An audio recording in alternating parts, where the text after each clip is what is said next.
Vane. Bueno, vamos a seguir ahora con la intervención de Victoria Flores Beltrán. Así que, Vicky, si podés.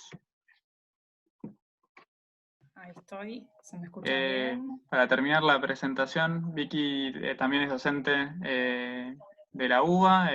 compartimos ahí la comisión en Derecho del Trabajo y además ella es docente en Género y Trabajo. Así que ahí también va a poder hacer algunos aportes. Bueno, muchas gracias por la presentación, muchas gracias por la invitación a ser parte de esta actividad que,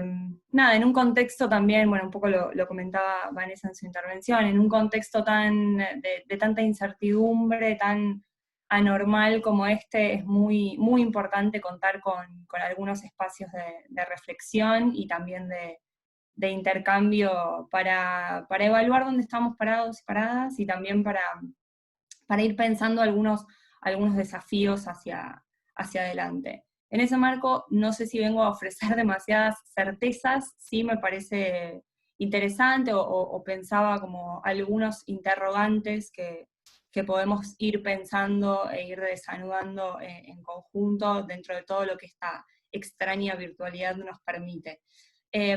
Sobre eso pensaba como en principio hacer un pequeño raconto de dónde estamos en este momento con respecto a cuál es el escenario que generó esta crisis del COVID y el aislamiento social preventivo y obligatorio como medida inmediata tomada por el gobierno, y después tomar eso que voy a centrarlo en cómo afecta particularmente a las mujeres, aunque no solamente.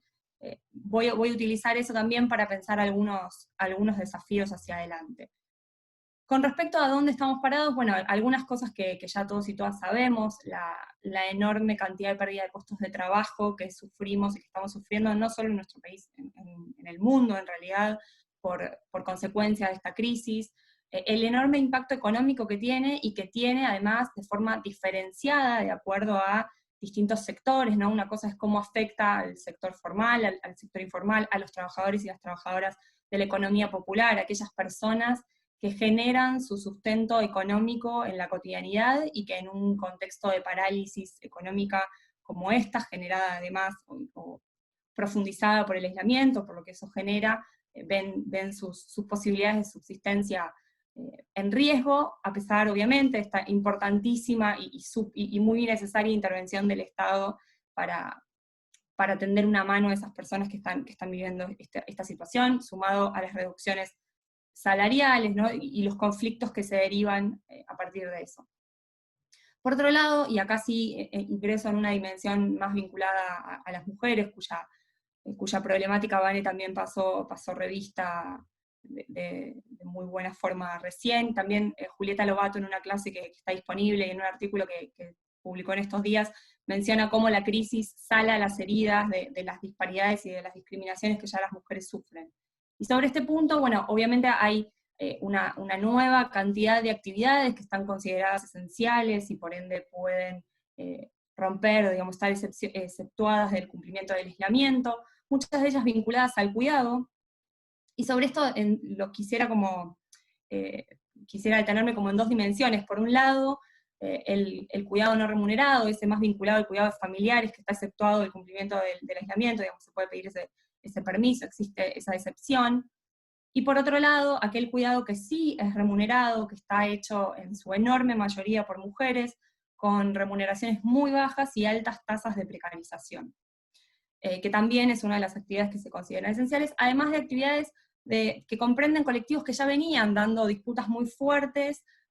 por la efectividad y por el goce de sus derechos. Claramente, por ejemplo, los trabajadores de plataformas digitales, ¿no? Que es un colectivo que ya venía dando muchas discusiones en torno a la precarización y a cómo estaban llevando adelante sus trabajos de forma cotidiana. Y por otro lado, otra dimensión que la voy a desarrollar un poco más adelante, que tiene que ver con la pérdida o cierta pérdida de la dimensión colectiva. Obviamente, no es una novedad, estamos todos aislados en nuestras casas, pero me parece que ese es un punto para pensar, sobre todo cuando pensamos en otro eje bastante importante que estamos viviendo, que tiene que ver con el desplazamiento hacia el teletrabajo, ¿no? El impacto de las nuevas tecnologías para llevar adelante esas actividades que se pueden llevar adelante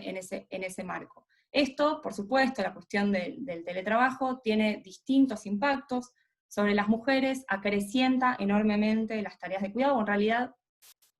genera como alguna especie de ensamble entre el trabajo productivo y lo que se considera el trabajo reproductivo al interior de las casas, que evidencia un déficit muy grande que nuestro país ya tiene vinculado a la organización social del cuidado, ¿no? a esta forma en la cual en nuestra sociedad nos ocupamos de cuidar y de garantizar ese derecho, que ya de por sí, como decía, es una distribución muy deficitaria, que recae mayoritariamente en las familias, con poca intervención de los mercados, y que en un contexto como este, donde no tenemos escuelas, donde no tenemos otros espacios de cuidado, de gestión pública o privada, suceden al interior de los hogares, entonces ahí ya vemos cómo puede ser, digamos, teletrabajo, más cuidado, más tareas escolares, digamos, una sobrecarga muy, muy importante de tareas que ocurren ahora sí puertas adentro de los hogares. Entonces, sobre este muy rápido y veloz recorte de cómo estamos o cuáles son los impactos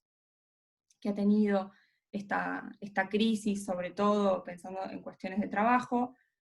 me surgían algunos puntos para plantear como desafíos en esto que, y esta es una posición personal, me parece que enfrenta una tensión que se puede generar como una buena oportunidad, digo, que puede ser una buena oportunidad para pensar algunas cosas, o que puede representar algunos peligros en términos de protección de derechos, en términos de reconocimiento. Digo, estamos frente a eso, ¿no? Estamos frente a un escenario que se puede constituir como una gran oportunidad, es una apuesta, ¿no? Que se constituya como una oportunidad para revisar algunas cuestiones, o que efectivamente puede continuar profundizando algunas dificultades en torno al trabajo. Entonces, sobre eso, en la apuesta a la oportunidad,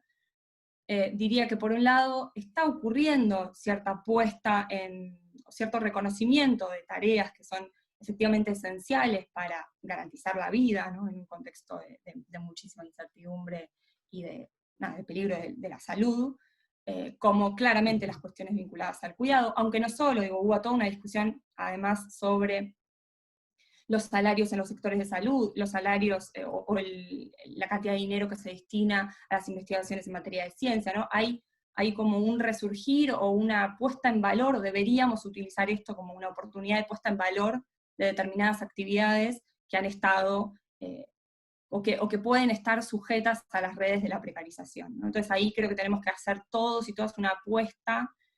por poner en valor aquello que no queremos que quede